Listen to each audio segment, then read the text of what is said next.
বিশিষ্ট আলেম জনাব মাওলানা আবু জাফর কাসেমী, জনাব মাওলানা আবু জাফর কাসেমী।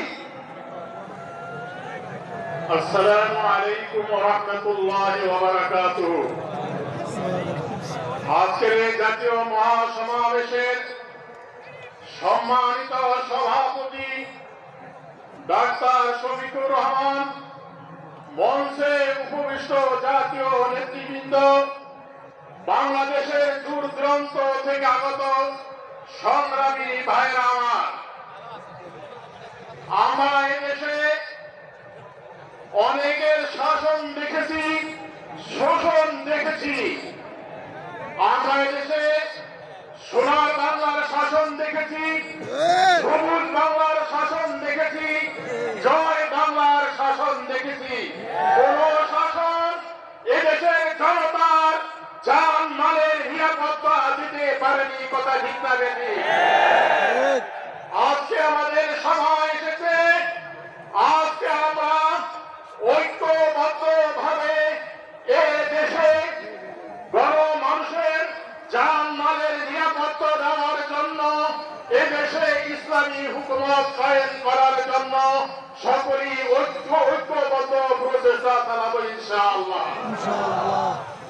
আল্লাহ বলেছেন, ওয়াতাসিমু বিহাবলিল্লাহি জামিআন ওয়া লা তাফাররাকু, তোমরা আল্লাহর রজ্জুকে মজবুত করে ধরো, বিচ্ছিন্ন হও না।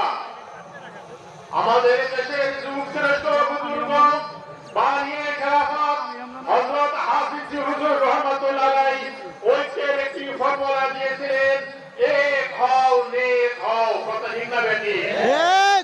আমি আজকে জাতীয় নেতৃবৃন্দ, বিশিষ্ট ইসলামী চিন্তাবিদগণ, বিভিন্ন রাজনৈতিক দল, ইসলামী দর্শনের প্রতি উদাত্ত আহ্বান জানাবো।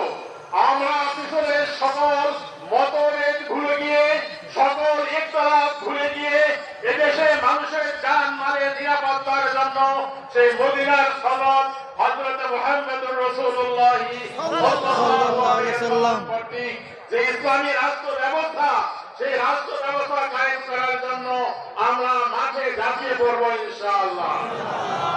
আমি আশা করি এদেশের সমস্ত দল মত নির্বিশেষে সকলে ঐক্যবদ্ধ ভাবে এক প্ল্যাটফর্মে এসে আগামী নির্বাচনে প্রতিটি নির্বাচনী এলাকায় একক প্রার্থী দিয়ে এদেশে ইসলামের পথকে সুগম করার আহ্বান জানিয়ে আমি আমার বক্তব্য শেষ করছি।